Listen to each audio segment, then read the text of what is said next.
it's time to start seeds. Come along with me while I sort my seed bucket out. I haven't cleaned through it since last fall, and I add the new seeds I just got from MI Gardener Seeds, and I'm going to put them in my bucket, and I'm going to figure out if there's anything that I forgot to buy, and I'm going to get that now so I have it when the time comes. But I think I'm pretty good. I didn't need too many this year, so let's go.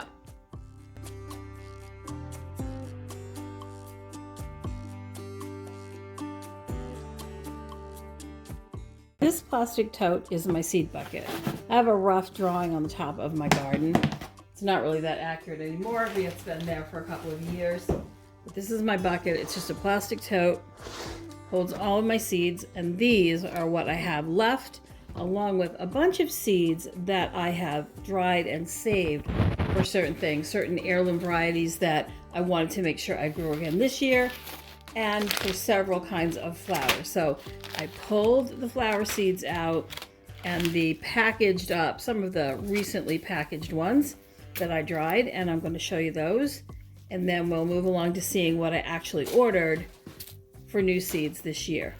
These are all flower seeds. So there's certain flowers I really like to have a lot of. So zinnias, I just recollect the seeds every year.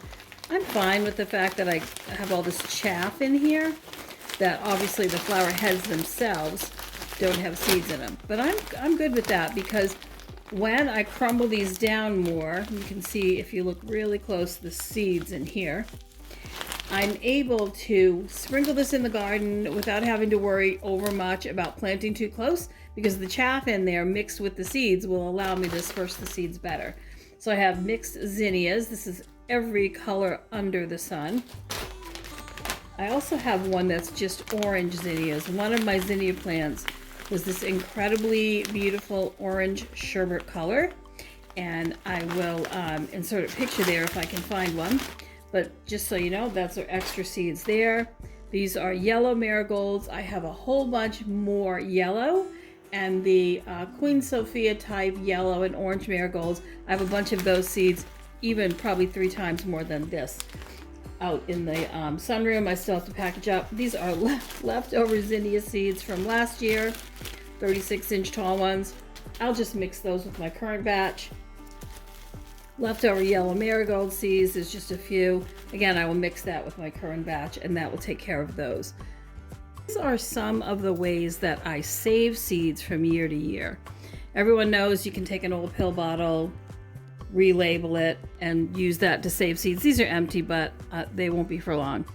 This is something that I got with my MI Gardener Seeds that just arrived. See that? It's an empty pack that you can use to save seeds in. And I actually, first thing I did when I got this is I sent Luke over at MI Gardener a little email and said, hey, can you sell these in a pack of like 25 or 50, because those would be so helpful to have. And I'm hoping he does that, because that would be a great way to save seeds.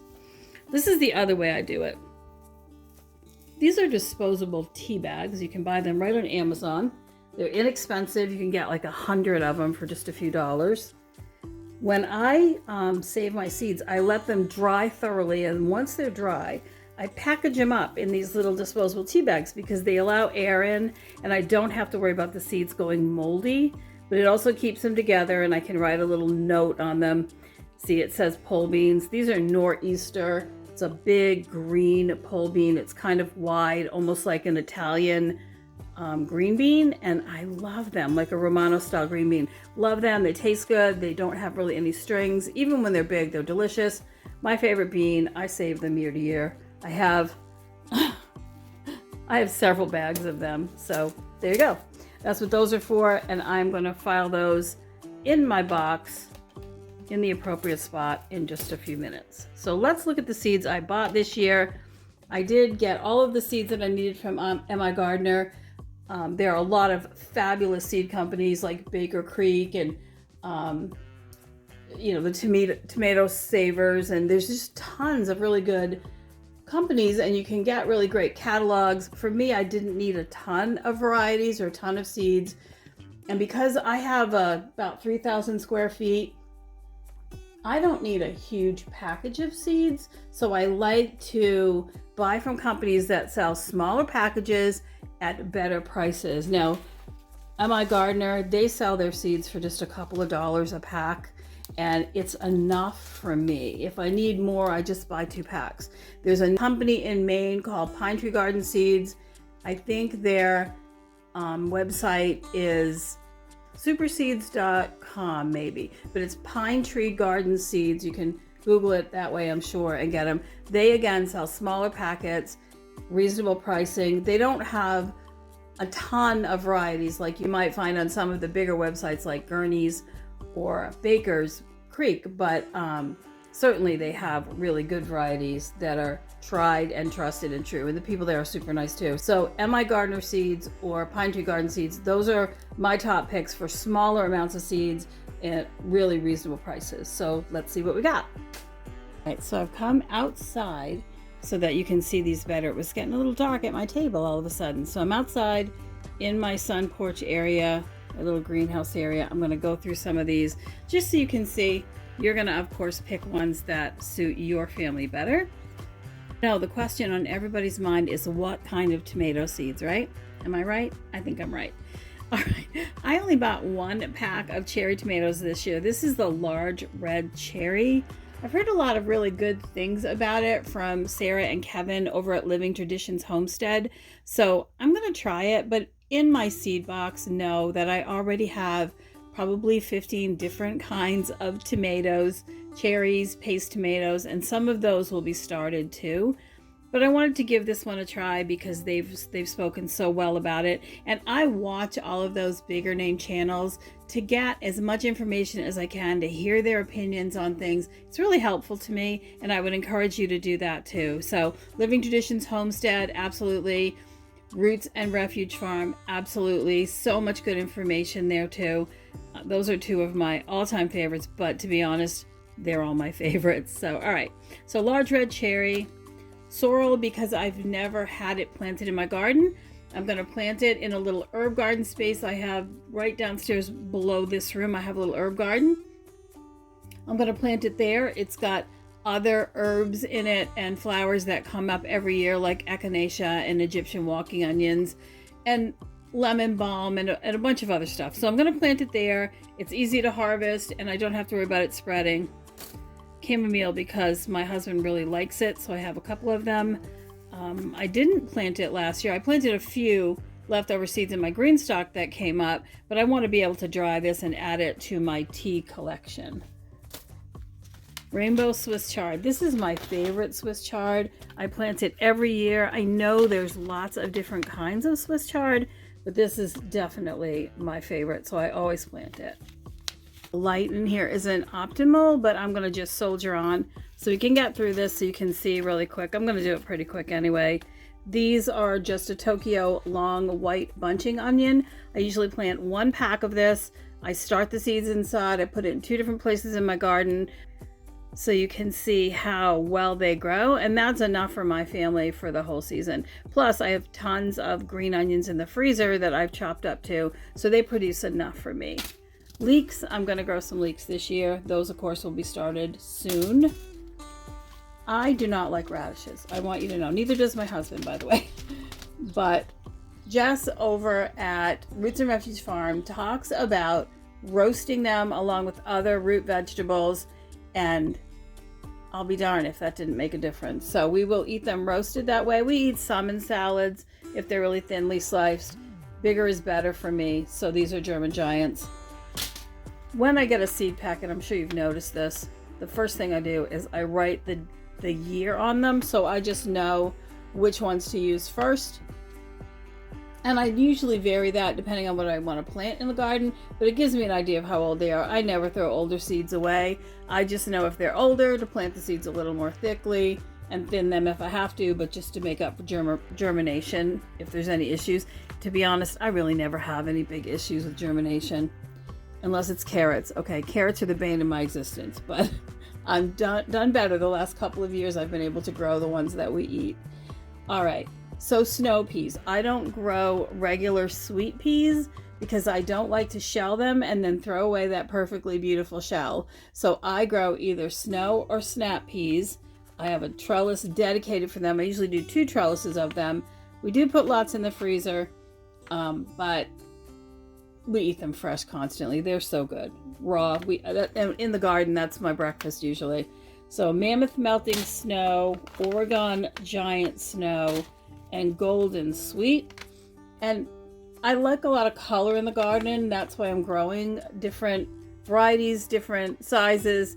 And then they also come ripe at different points, some a few days or a few weeks apart. And that just extends my harvest season. And to be honest, I plant peas and I don't remove the plants until frost, and they produce the whole time, and I'm in zone 7A.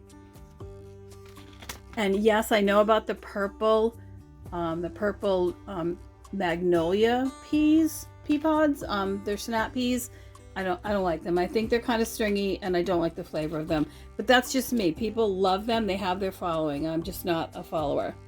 All right, peppers. I love peppers. I love growing them. I love freezing them. I love using them fresh. I do a variety of peppers. I do have probably a dozen or more varieties of seeds already in my box, but I was out of Cubanelles, so I bought a pack. These are just so I can have some extra big green, the emerald green giant bell pepper. Jalapenos, because I do grow some jalapeno peppers because I love cowboy candy. The problem is I don't like a lot of heat, so I mix them half with these peppers and half the Hutter variety. So these are jalapenos. I really love them. They taste delicious too. Shishitos peppers, those are my favorite fresh eating pepper in the summer. I get them going early. We eat them all summer long. Mine never get to the red stage because we eat them too fast. I also like to grow a lot of different kinds of basil. I just group them together in different bunches all along the back, almost a little bit shadier part of my garden. It's a little bit shadier in the afternoon, so I get lots of basil and it does really well. So these are red Reuben. Sometimes I do opal. I like that one too. These are the red ones I've happened to find this year. A couple of Italian large leaf. Genovese I probably already have. That's another favorite of mine. I dehydrate all my own herbs and all my own tea, so I'll just dehydrate all year long, all season long, until the frost kills the plants. And so we'll use that all winter, and I have no concern about mixing the flavors except for this one. I grow holy basil. This is Tulsi or holy basil, specifically for summertime tea and hot winter tea drinking. It's fabulous in the summer. If you mix it with some strawberry tops, dehydrated strawberry tops, or some other sweet fruity flavor, or even with lemon balm and holy basil. Last year I planted five seed packs and they all did really well. I've dehydrated a lot of it. I didn't need as much this year, so I'm only going to plant 2. I'm thinking some of it might come up again in the garden because I planted so much too. Space Master cucumbers, National Pickling cucumbers. I have a lot of other cucumber seeds still in my bucket, and I absolutely love Armenian melons or Armenian cucumbers, and I have some seeds for those too. So these are just extra for different flavor, different textures. Purple top turnips, because I like them. Rutabagas I think tend to be too woody, so I skip them much of the time. I did grow them last year, so I have enough in my freezer. I don't need to grow them this year. So purple globe tops, I like these raw in a salad, fresh from the garden. They're delicious. I have a big container of Bloomsdale long-standing spinach seeds in my bucket already, my seed bucket. So I bought New Zealand spinach and I bought red Malabar. I've not grown red Malabar spinach before, so I want to try it. I have plenty of trellises in my garden for saving space, and want to give that a try, so that's why I got it. This is dill, Ducat dill. I don't really care what kind of dill I have, as long as I have some, and that will just go again in the little herb garden right below the sunroom here. I have plenty of beet seeds. I really like golden beets. or white beets because they're less of a mess and they have a more mild flavor. Now myself personally, I like the taste of dirt. I like the dirt taste you get from beets and cucumbers and stuff like that. My husband's not big on that, and so to encourage him to eat beets, I do get some of the milder ones like golden beets. However, this year I wanted to try cylinder beets. I like the cylinder shape, but I have tons of bull's blood and Detroit reds and stuff like that all ready to plant, already have the seed for. Now Mizuna, it's kind of a funny story. Mizuna mustard, I had never tried it, and then a couple of years ago, somewhere I bought seeds. I think it was Baker Creek. They sent me a free trial seed pack extra in my order. It was a big order, and I thought, oh, what the heck, I'll try them. You know, I tried them, and I've been hooked ever since. I plant these super early. I eat them as much as I can, and even in the winter, I plant them in my little growing space in here in my sunroom so that I can, it's an unheated sunroom, so it works. So I can eat them all winter long. I love them. So I bought a pack of those. Kohlrabi, purple and white, crunchy, sweet. They go in early, great returns, love them. And the leaves of all brassicas really, but the leaves of kohlrabi, the young leaves of broccoli sometimes the young leaves of, you know, cauliflower, any of the brassicas, you can actually dehydrate them, throw them in a jar, put them aside, and come winter, you can actually use those greens in soup and stew and stir fry, and that's what I do with them. So I always grow a little extra, and I always save some and dehydrate some of the leaves. So that's just an idea. If that interests you, I have all kinds of broccoli seeds, but I just love the look of this one. I wanted to give it a try. I've never grown Romanesco style before. I would have grown one of the bright colored ones, but I couldn't find any seed available when I bought seeds. So this will be perfect to try. I do like growing cabbage. I always, the minute I plant it, it goes under cover, under a net, and the net does not come off. It's just insect netting until I am ready to harvest. So, but it works really well for me to do that. And I get nice heads. They're not huge, but I get nice heads.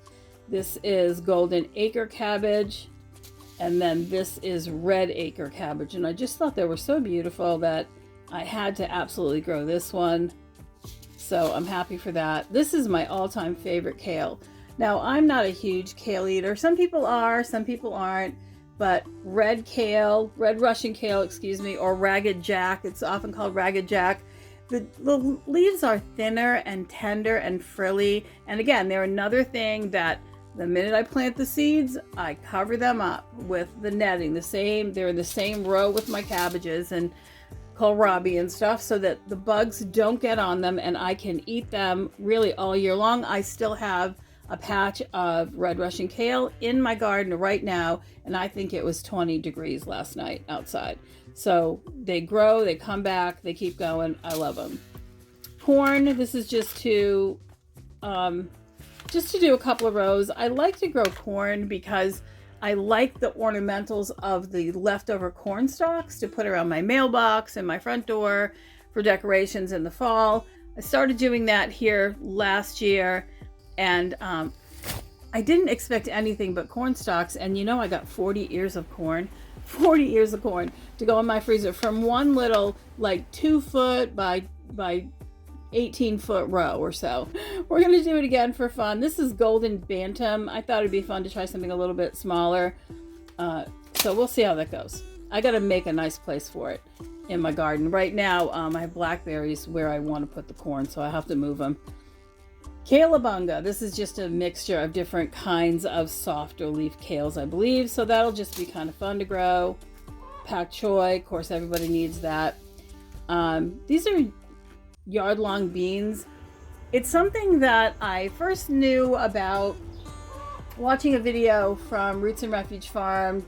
Jess over there was talking about yard-long beans. I had never seen them before that grown in a garden, and for the last several years I've grown both purple and green ones. The purple ones seem to really attract bees on the trellis, and the bees actually bore all through the beans if I don't pick them quickly enough. So I do share them with the bees, but I do get enough, and I have some purple seeds already saved back, so I didn't need them. And so I just bought some green ones just because I didn't have any green ones saved. Typically I buy Utah for celery, but they didn't have Utah, it was sold out. And I figured I would try the golden celery. I don't really care what color my celery is as long as it tastes good. And celery, a couple years ago I put in 15 plants. I was overwhelmed with celery and never ate anywhere near a quarter of it. So last year I put in 6 plants and it was perfect for my family. I was still able to, I like to chop some of the greens, dehydrate them, and have them for soup all winter long. I don't have to chop fresh celery for soup. I can just use dehydrated greens. It works perfectly for me. In recipes, I like the raw celery to eat it, of course, just we have it in salad or chicken salad or whatever. So Golden Boy, that's what we're going to do this year. I bought 1 thing of carrots. These are Danvers 126, but I have probably 6 or 8 varieties of carrots in my bucket. I sometimes will make seed tapes. Sometimes I just chaos sow them. I found when I chaos sow them, I get really great carrots. So I'm not going to go through all the effort of worrying myself over much about the tiny seeds. I just plant them in an area and I let them go. And I am of the school that I don't throw my carrot tops away either.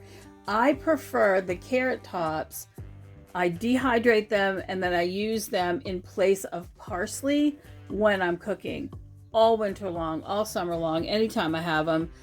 I loathe the time of year that I run out of dehydrated carrot tops and no longer have them for cooking because I so love them. So that's an important part to me too. So I'm going to just chaos sow those and see how it goes.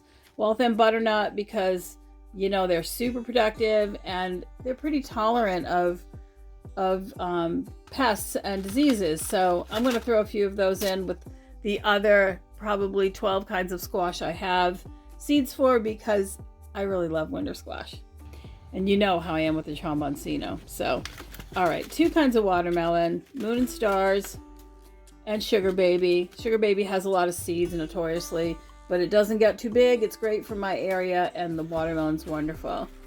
And these are sunflowers. Now I try to save sunflowers seeds from one year to the next, but I found when I do that, my sunflowers never come out true.